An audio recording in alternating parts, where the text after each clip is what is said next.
Don't you talk about my name. You better keep my name out your mouth. Don't you talk about my family. Don't you talk about my city. Don't you talk about my ethnicity. You know what I'm saying? Because if not, you'll catch these hands. That's right. That's right. I can't even do it anymore. I can't. Alright. What's up, guys? And welcome to another episode of Health, Healing, and Happiness. I am your host, IMG, and unless you're Michael Dayton, I'm known as Dustration. So here we go. This is my third but inaugural. It's like my first show, man. It's like my first show. So check this out. We're gonna talk about why the world is going so crazy right now, and why everybody's angry. You know, you go through the news, you scroll through any news outlet or whatever. Everybody is upset, mad. 2020 is just killing everybody. Everybody is going nuts. And I'm going to explain about how I was able to take care of my anger issues and get rid of the majority of it and find myself in a more happy, peaceful, and loving place. And this is my advice to everybody. So here we go. We're going to start off with, this is called the Scale of Consciousness. This is made by Dr. David Hawkins. He has a series of books. I was supposed to write down the titles of the books, but I completely forgot. But I'll talk about it more in the next episodes. But this is the Scale of Consciousness. And this really helped me out because I was finally able to gauge how I was feeling.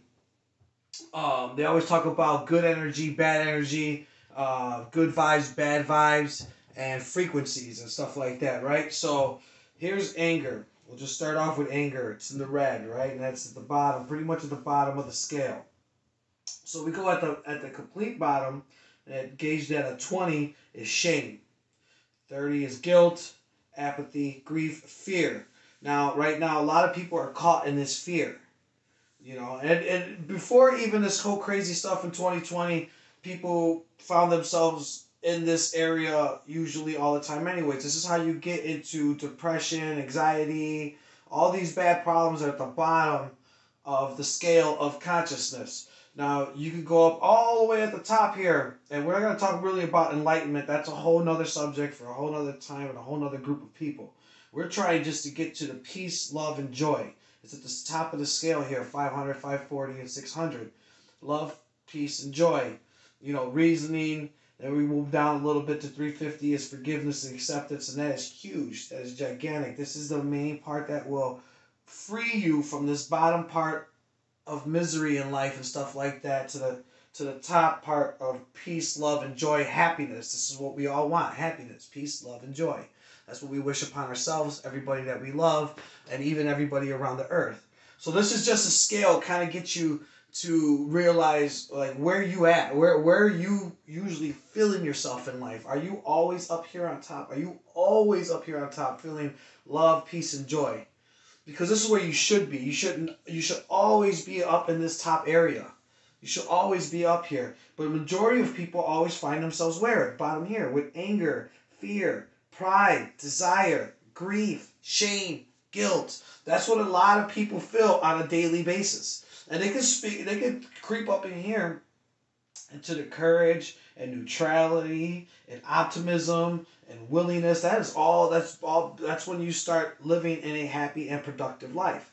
But once you move past forgiveness and acceptance into the part of reason, you're at peak performance. It says here, without stress. You're living life without stress. That's what we want, right? We want that stress-free life. That's what we're all looking for. Why can I get rid of this stress? So let me explain why we have so much stress. This right here is our ego and pride. We tend to wear this all day long. Why do we have so much ego and pride? Let me explain why we have so much ego and pride. These are things that you identify with. So you're constantly identifying with something. And it started at a young age. It started like when you were small. You know, someone told you. So you didn't put these on till like about the age of 3 or 4. Before this, you had none of this. This was forced upon you. With the first thoughts of, hey, okay, you are a male, which there's nothing wrong with that, but that's what you are. But then I was told I was Latin. And then I was told not only was I Latin, but I was Puerto Rican and I was Mexican. And it may be different for you. You might have been told you were black, white, whatever you are. That's fine, Chinese. But this is the stuff that you started identifying with. And as you got older, you had to identify with something else. I was Chicago. I'm American. And I'm also from Chicago, so I'm a Chicagoan. I'm also from the South Side. So that means that I'm also from Pilsen. So that means I'm Chicago tough. These are just things that you start picking up on yourself, but they were put to you. They were told to you, this is what you are. You might have been told you were white and you're from California, or you're Chinese and you're from China. These are things that you were told. So you started identifying these things, and now you must protect these things. These are things that you identify with, and then not only the ones that are put on you, but then the ones that you decide to put on yourself. I started to decide when I was in high school to call myself a jock. I was a jock. So then right there, let's just stop right there. With these few things that we identified with at a young age, you were told that this is what you can do. You're Hispanic, so you have to act this way. You're from the South Side of Chicago, so you got to act tough. I had to start identifying, not only identify, but protect these identities. I'm constantly protecting these identities. So if you insult me or insult any of my identities, if you insult my identity, what happens? You get anger, and you act in pride and anger. And that's hyperactivity. You start acting in anger. And that goes up and down. Now you're fighting with somebody, and now you're in fear. And now you might have did something bad, so now you feel grief and shame for something that you did bad because you were acted out of anger because somebody insulted your identity. So now we're going to start, as you get older, you're going to start putting more identities. You're going to start saying, I'm a Republican or I'm a Democrat. I belong to this fraternity. I belong to, you can say anything. Sometimes the identities, like I said, are thrust upon you. Somebody can say, hey, you're a Latin woman at 28 years old. Why don't you marry and have children? You know what I mean? So that's another identity that you have to protect. If you're a woman, you have to protect the identity of a woman. This goes on and on and on. If you're I have a family member that's, and friends that are like nurses. So now they have to protect that identity. You can't speak bad upon a nurse because now you're insulting my identity as a nurse. You know what I mean? Or anything. You could say anything. I mean, just whatever you want to talk of, any political party, anything that anybody identifies with. That's the problem. You have so many identities, and that's what's going on in the world right now, is that everybody has an identity. Whether if you're part of Black Lives Movement or if you're against Black Lives Movement. If you're, if you're a gun activist or you're against a gun activist, you have an identity and you're constantly protecting it. Not only you're protecting your nationality, you're protecting your country. And this goes along with your cultural environment. See, so wherever you grow up in the world, you're going to be different. Like if you grew up in Russia, you're going to have these identities of a Russian. If you're going to grow up in China, you're going to have identities of a Chinaman. You're going to protect these identities. This is what gets everybody mad. It keeps us separated. This is it. All the different identities that you have to defend. You got to defend, being whatever you are in politics or whatever's going on in the social world. And what happens is that, you're constantly protecting this. This is ego and pride. Ego and pride. That's what this is. Ego and pride. That's it. Because your ego and pride protects your identity. And then your brain can only rationalize what your identity associates with. So if I associate that I'm American and I'm a proud American, and there's nothing wrong with that, but I'm just saying, if that's something that you have to protect. Now, your brain would only, you can't think of any other nationality or care about any other nationality because you're thinking that I'm an American. I only care about Americans. That's what my brain is, but, so this is the key. This is how I just took off this ego and pride. It's very simple. And I stopped identifying with these. I'm not ashamed of any of these things. I just stopped identifying. I stopped having to protect these identities all the time. Or you could go even wider and and broaden your horizon, and not only broaden your horizon, but just broaden your thoughts and theories about things. And why do you have to identify? Why can't I just identify with being a Homo sapiens sapien?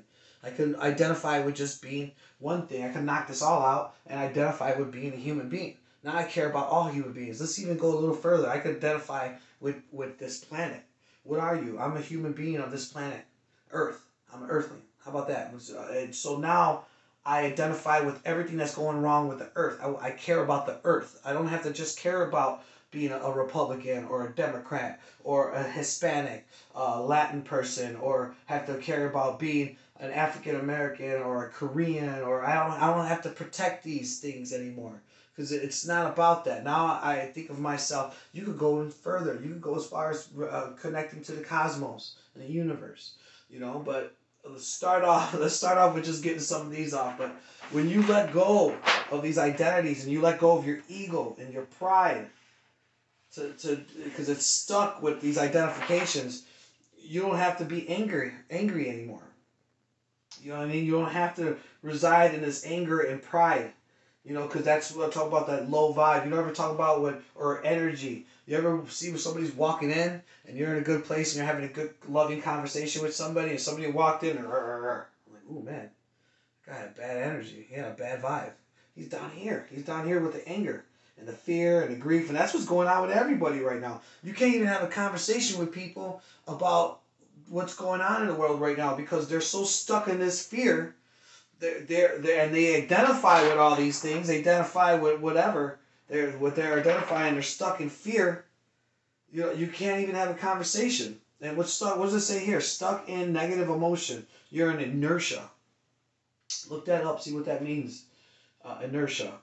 But when you're up here in peace, love, and joy, at the top of the conscious scale, you're in synchronicity. Your mind is secret. You know what I mean? You ever see how when you're having a great day, everything just goes perfect? Like, you know what I mean? When you're having a good day, everything just kind of moves smoothly. You're not upset. You know what I mean? Like, when you're having a bad day and you're angry, that's when you constantly stub your toe. Or you pick up something, you try to pick up something and it just all falls. The plate falls on the floor and you're just like, your hot dinner, you're having a bad day, you take your hot dinner out the microwave and it falls on the floor. And it just keeps snowballing because you're in that low frequency. You're in that low vibe. You know what I mean? You got, and when you're up here in peace, love, and joy, and everything goes smoothly. Even if something bad happens when you're having having a good day, and you'll roll it off. So you want to stay in this high frequency, this happy mode. So that's one of the reasons. I don't want to go too far and too deep in this video, but that's one of the reasons. None of the reasons that people keep themselves in anger is memory. They kind of relive these horrible memories over and over again, and it keeps them in anger. But we'll talk about that. We'll talk about people that are living horror movies over and over every day. But today we're talking about identity and what's going on in the world, and everybody's identifying with something. So just lessen your identities. Because if you're on ego mode and pride mode all day long, ego mode and pride mode, you're constantly protecting your identity no matter what it is. Like I said, some of these identities were put on you, and some of these identities you put on yourself. Start analyzing each identity and seeing what identity is really important to you. Because right now, that's what's going on with the world. Everybody has so many identities. You're going to get offended. Whatever happened when I grew up talking about sticks and stones will break my bones, but words will never hurt me. You don't even hear people say that anymore. Words will never hurt me. Well, words are hurting everybody because they have so many identities to cover. These are labels. Take the labels off of yourself. Stop labeling your not only you're labeling yourself, but you're confining yourself. You're not giving yourself chance to broaden broaden yourself. You're confining yourself. You're confining yourself with all these labels. That's why you're not happy. That's why you're always angry. That's why you're always upset and depressed. The second I took this off, that's like even the stuff that goes on now today. Like I don't find myself upset because I'm not identifying with all that. So whether people are like, oh, you gotta feel this way about wearing a mask, or you gotta feel this way about about this, and I don't have any labels, so I don't really care. If it is what it is. If it works, it works. If it doesn't, it doesn't. So I don't have a horse in the race. I don't have a certain label that I have to protect. It is what it is. Like, if it works, it works. If it doesn't, it doesn't. If this makes sense, I go with what makes sense. If it doesn't make sense, it doesn't make sense. That's why I don't have to protect anything. I don't identify with anything anymore. I don't sit around and all day people wear this ego. That's why it's so touchy and so offensive. If you say anything against their ego and their pride, they want to fight and stuff like that. So just take this off, people, whoever you are. If you're just a white lady or a Latin lady or Spanish, you don't have to carry those identities and think that you have to act a certain way or be a certain way because you have to protect all those identities. Get out of this low vibration. Because you're never going to find yourself happy. You're just going to constantly be angry and pride. And then it's very easy for you to be offended. Very easy for you to be upset. Very easy I can upset you. I can just start talking, say verbally bad things as to whatever you identify, and it's a trigger. It's an actual trigger. You're triggering anger. It's a trigger for you to be upset. Those things that you identify with. So, alright guys, if this stuff resonated with you and you felt this stuff and this stuff makes sense, do me a favor and smash that like button. If you want to hear more of this stuff, subscribe. Hit the subscribe button. Share. Tell your friends. Tell your family.